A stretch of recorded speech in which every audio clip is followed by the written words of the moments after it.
ভগবান শঙ্কর জগৎমাতা পার্বতীকে সম্মুখে রেখে জগৎবাসীকে জানাচ্ছেন, দেব দেবী অনেক উপাসনা তত্ত্ব থাকতেও ভগবান কৃষ্ণ বিষ্ণুর উপাসনাই শ্রেষ্ঠ। আচ্ছা, এ পর্যন্তই তো উত্তরের মীমাংসা হয়ে গিয়েছিল যে কার উপাসনা শ্রেষ্ঠ। ভগবান শঙ্কর এখানেই তো উত্তরটা দিয়ে দিলেন, কিন্তু না, ভগবান শঙ্কর পার্বতীর চিত্তে আবার পুনরায় একটি প্রশ্নের উদয় ঘটিয়ে উত্তর দিলেন, মীমাংসা দিলেন। মাতা পার্বতী বলছেন, না, ভগবানের উপাসনার থেকে কি শ্রেষ্ঠ কোনো উপাসনা আছে? আচ্ছা, এ কেমন প্রশ্ন? অনাদিদাদি সর্বকারণের কারণ সচ্চিদানন্দ পূর্ণ ব্রহ্ম ভগবানের উপাসনার থেকে কোনো শ্রেষ্ঠ উপাসনা থাকতে পারে? কারণ অনন্ত বিভু চৈতন্য স্বয়ং ভগবানের উপরে তো কোনো পরতত্ত্ব নাই। কেন তবে এ প্রশ্ন যে ভগবানের উপাসনার থেকে অন্য কোনো উপাসনা শ্রেষ্ঠ কিনা? ভগবান শঙ্কর উত্তর দিচ্ছেন, তস্মাৎ পরতরং দেবী তদীয় নাম সমাশ্চ নাম। হে দেবী, তবে শোনো, ভগবানের উপাসনার থেকে ভগবান প্রিয় ভক্তের উপাসনাই শ্রেষ্ঠ। যে ভক্তের উপাসনা করে সেই শ্রেষ্ঠ। আজ যদি হরিপুরুষ বন্ধু সুন্দরের করুণা আমরা কেউ পেতে চাই, তাহলে তার প্রিয় ভক্তের এই তিথিকে বহুমানন করতে হবে, স্মরণ করতে হবে।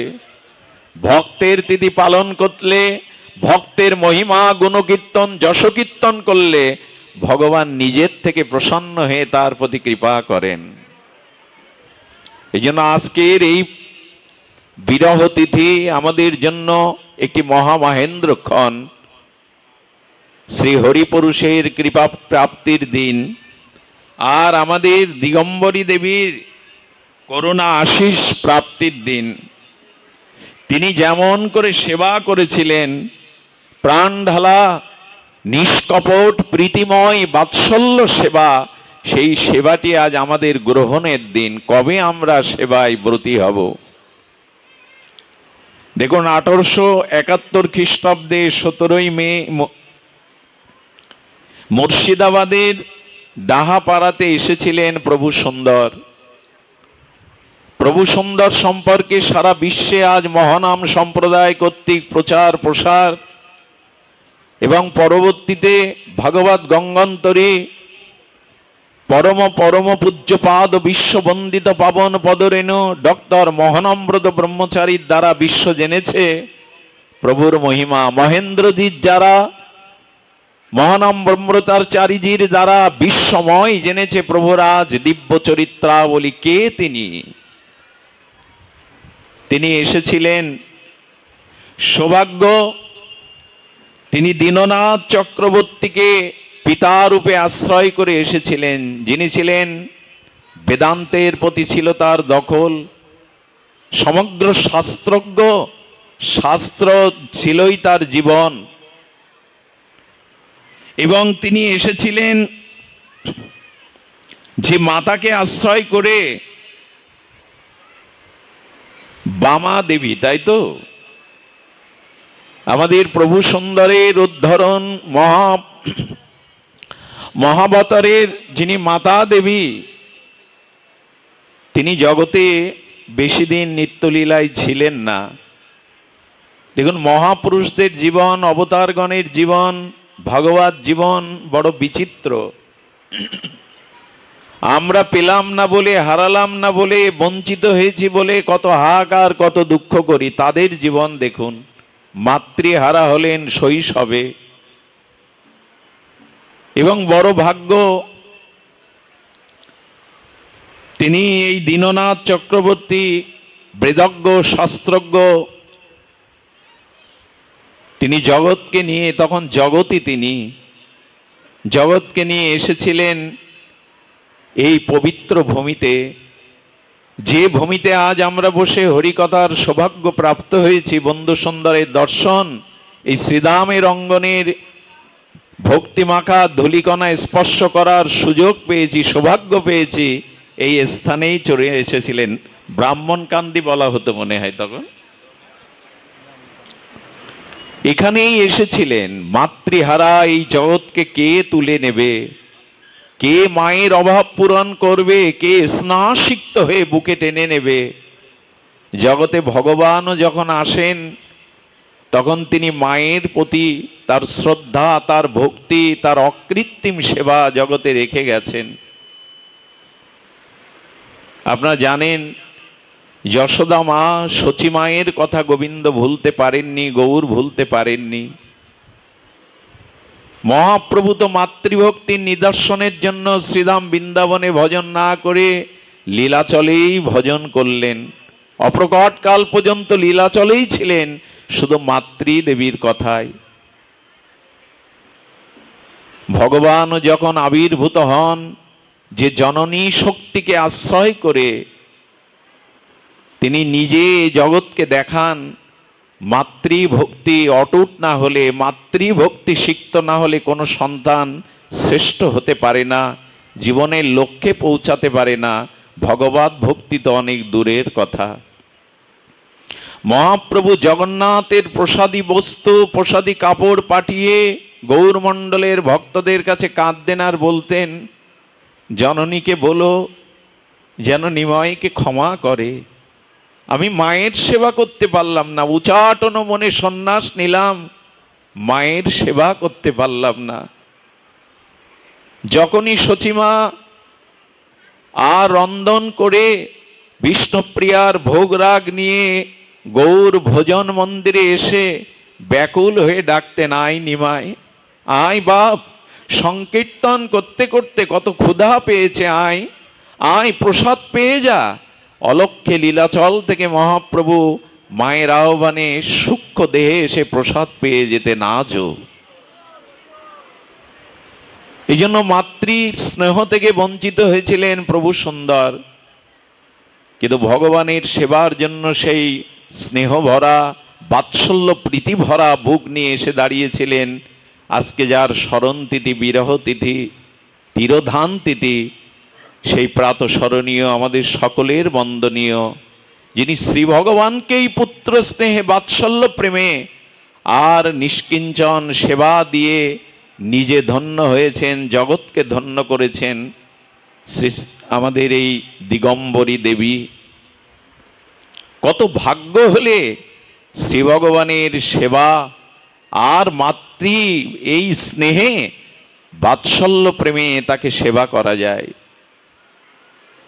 সুধীবৃন্দ, এই সেবার বিষয়ে একটি কথা আমি আপনাদের বলবো। কেন ভগবানের সেবা করতে হয়, কেন আমরা তাকে স্মরণ করছি? ঈশ্বর স্বরূপ ভক্ত তার অধিষ্ঠান। কবিরাজ কৃষ্ণ গোস্বামী বলছেন, এই শ্লোকটির উপরে কিঞ্চিত আলোচনা, খুব ধ্যান দিন। ঈশ্বর স্বরূপ ভক্ত তার অধিষ্ঠান, ভক্তের হৃদয়ে কৃষ্ণের সতত বিশ্রাম। কবিরাজ কৃষ্ণ গোস্বামী এই দার্শনিক আচার্যের চৈতন্য চরিতামৃতের এই পয়ারটির উপরে আমাদের দার্শনিক আচার্যরা যেভাবে ব্যাখ্যা করেছেন, অভূতপূর্ব। ঈশ্বর স্বরূপ ভক্ত শব্দটির দিকে ধ্যান দিন। তার অধিষ্ঠান, ঈশ্বরের যে স্বরূপ, সাম্যক স্বরূপ, সেই স্বরূপ হলেন, সেই স্বরূপের অধিষ্ঠানই হলো ভক্ত। ঈশ্বর স্বরূপই ভক্ত। একটু ব্যাখ্যা করা প্রয়োজন। অনেকেই ভগবান এই বিষয় নিয়ে আমাদের মাথা ঘুলিয়ে যায়, আমরা সিদ্ধান্তহীনতায় ভুগি।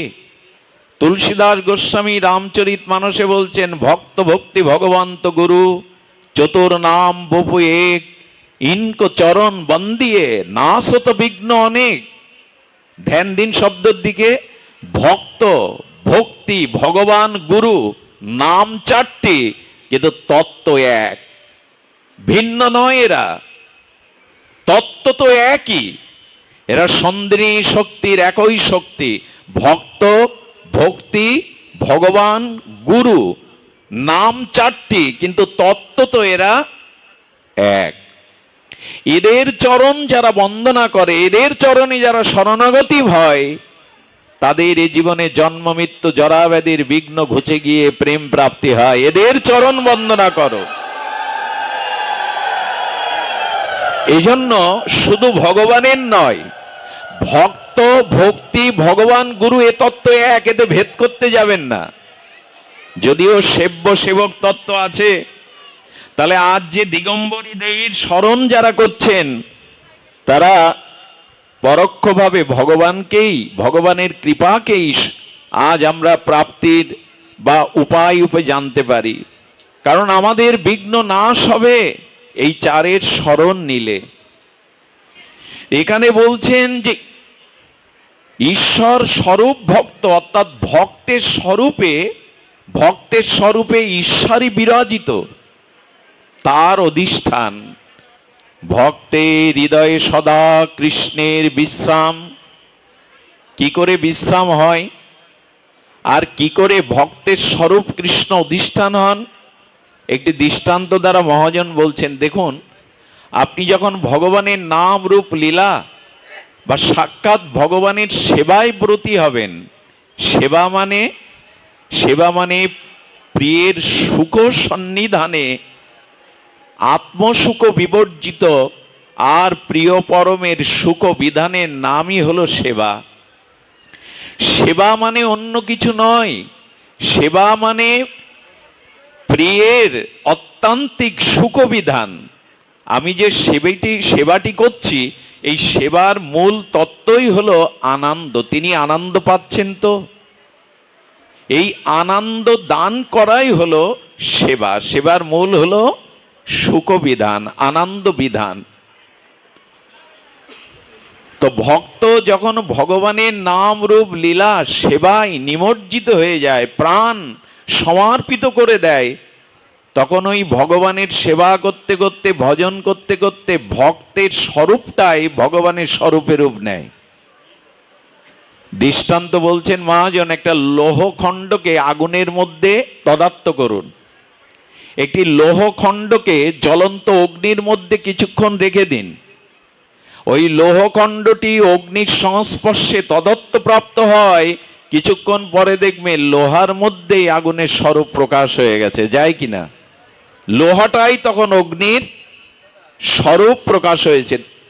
ঠিক সাধুগুরু বৈষ্ণবের কৃপায় নিষ্কপটে যখন কেউ ভগবানের আরাধনা করতে থাকে, ভজন করতে থাকে, সেবা অনুরাগে, প্রীতি অনুরাগে সেবা করতে থাকে, তখন ভগবানের যে মহিমা, ভগবানের যে স্বরূপ ধীরে ধীরে ভক্তের চিত্তকে সেই স্বরূপে রূপ নিয়ে নেয়।